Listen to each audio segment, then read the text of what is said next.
Prosím, paní Strkalová. Dobrý večer. Dobrý večer. Dobrý večer. No, paní Strkalová, posaď. Nemusíte se opírat. Tady račte se usalačit. Tak paní Strkalová, vy jste, já jsem vás tak představil, průkopnice, otevřela jeden z prvních veřejných domů. Ne, prosím, první. Dokonce první, to bych vás nerad ochudil, to prvenství. A dokonce v přízemí máte ten krámek s těmi erotickými pomůckami, legráckami, šidítky a taky prodlužovačku jsem tam viděl. Ano, to sedí. Dřív tam byla Elektra, to zřejmě zbylo. Víte, já se musím hned na začátku k něčemu přiznat. No prosím. Byl to můj sen již od mládí. Ano, to jste měla hezký sny. To jste se často odkopávala, ne? Lidi taky na to čekali leta. Myslíte? Ano, nakonec fronty před mým domem, kde mnozí muži čekají se spolospuštěnými kalhotami, hovoří za vše.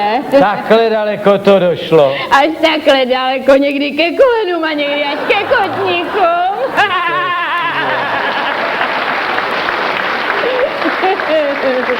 Je to opravdu celonárodní záležitost. Víte, takhle nějak já si představuju národní podnik. Patří to národu, ale je to moje.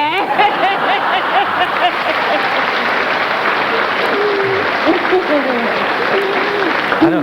A paní Strkalová, prosím vás, bylo těžké navázat na tradice veřejných domů z první republiky? No, tak těžké. Tak těžké to zase nebylo. Veřejné domy byly sice zrušeny, ale bordel tady existoval celých 42 let. To je pravda, ne malej. Takže byste na ně jenom drobně navázala. Ale no taky já jsem malá ryba. O ten pravej bordel ve státě se starají jiný. Ovšem jmenovat je tady nebudu. A proč? Taky k nám choděj.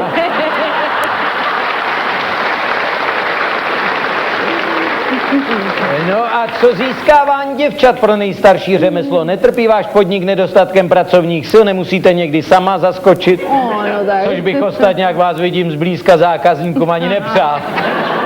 Ale jděte, a proč? A ne, že byste vypadala špatně, vidím, že máte nový břízoli, ale přeci jen se mi zdá, že už máte asi přetočený tachometr, že? No, ne, to mám, to sedí už 3krát. No, vidíte.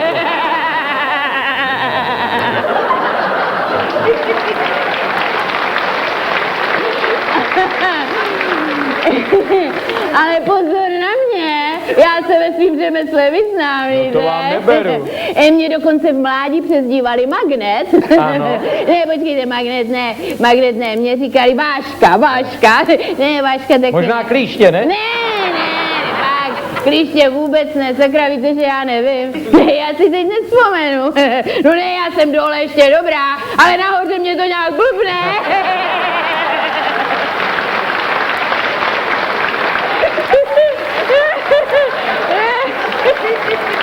Co jste se ptal? Vidím, že vám to nahoře opravdu blbne. No jestli váš podnik netrpí nedostatkem pracovních sil, jestli nemusíte sama zaskočit někdy. Ale no, tak to víte, síly z první republiky nám byly na nic, že jo, zestárly. No ale mají zkušenosti, mohli vyprávět. Ale no jo, ale my nejsme univerzitní knihovna, víte. Tomu věřím. No ne, tak já jsem si dala inzerát do novin a dostala jsem tolik odpovědí, že vlastně ani všechny zájemkyně nemohu zaměstnat, takže je všechno v pořádku. A paní Alžběto, promiňte, já jsem se ani nedovolil, jestli vás můžu tak důvěrně oslovovat, Alžběto. Samozřejmě, že můžete. A vy, že jste to vy mě můžete říkat Alžbětko. Ne, to bych nerád. To byste mě mohla zbejt na krku, to ne.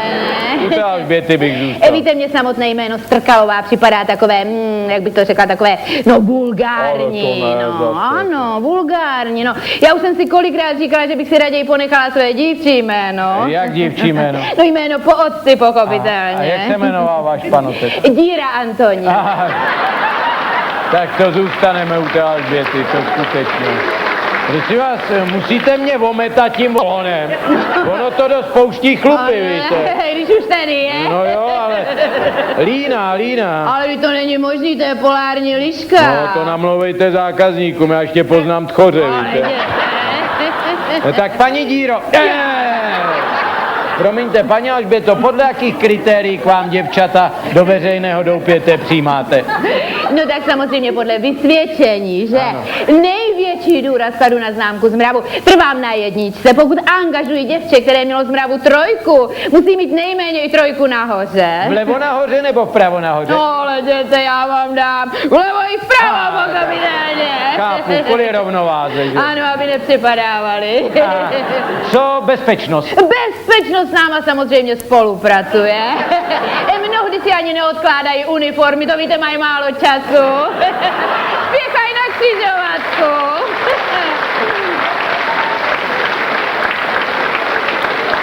Madam, vy mě nerozumíte, já myslel zdravotní bezpečnost, kde si je postaráno o hosty. Ale no samozřejmě, moje děvčátka mají kurzy první pomoci. To víte, mnohdy přijdou muži, kteří neodhadnou své vlastní síly, známe je. Takovej chlápek doma nic moc, sedí někde v koutě a čumí, víte. A přijde k nám a začne se naparovat a vyskakovat si a najednou bumbáce je natažený jako štrůdl.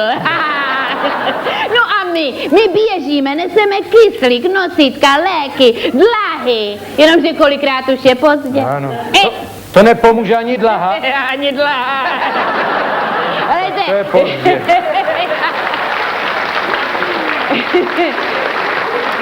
Já mám za barákem takový plácek, já tam chtěla zřídit parkoviště, ono to nebylo možný. Já tam musela zřídit hřbitov. No, a už jsou tam 3. Víte, jak se u nás říká? Netuším. U 3 křížů. Ano, velmi veselé. No já jsem slyšel, že poskytujete kompletní služby a že to berete takhle doslova, to jsem netušil. My všechno doslova. Paní Alžběto, můžete nás seznámit s ceníkem vašich služeb, než se rozejdeme? Samozřejmě, proto jsem tady. Ano. U nás je několik cenových kategorií, všechno je dostupné všem. No výborně. Tak. Co pak? Já jsem vás viděla. Ano. A dalo vám to co proto?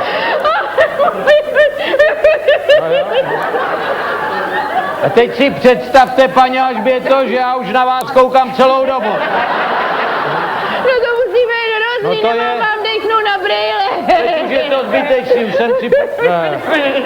Prosím vás, takhle vítáte hosty v recepci. Takhle vás tam vidět nejdu ani na pokoj, ale hnu si rovnou na hřbitov.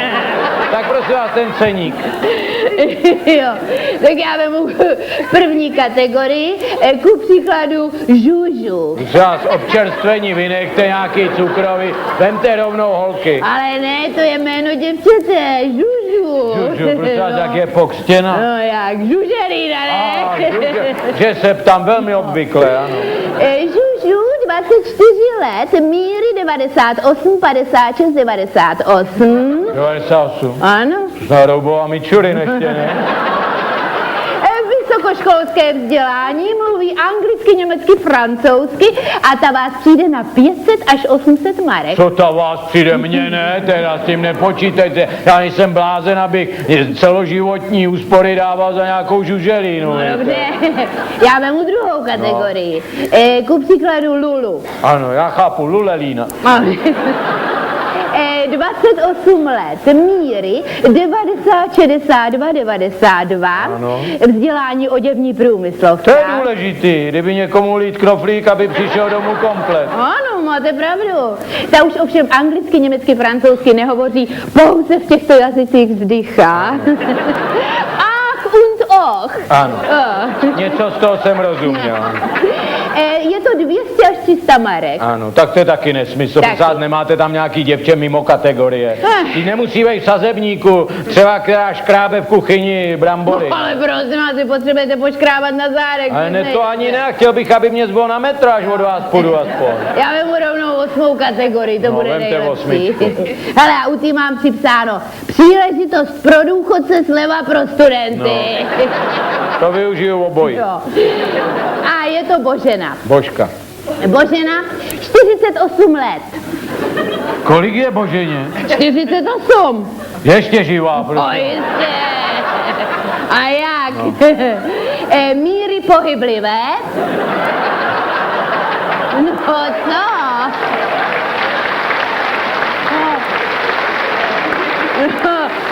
Míry pohyblivé, podle toho, jak se nažere, ne? Míry pohyblivé. Ano. Tak bych přišel radši za bezvětří, že jo? Vzdělání dvojtřídka, ovšem cizími jazyky umí říci pouze davaj. A zde je cena 40 korun. Ano, já dostanu od Božky. Ne, vy budete platit. Za Božku se platí. No jistě, kde žijete, Nezlobte se, člověče. k vám nejdu, vy nejste solidní podnik. Jak to, že ne? Přijďte se k nám podívat, přijďte se trošku pověrazit. Ne, nepřijdu. Ale To nemá přijďte. cenu, to vám snadno vysvětlím, paní Strkalová. Podívejte se, na žužu nemám a Boženu mám doma. Ah. Děkuji.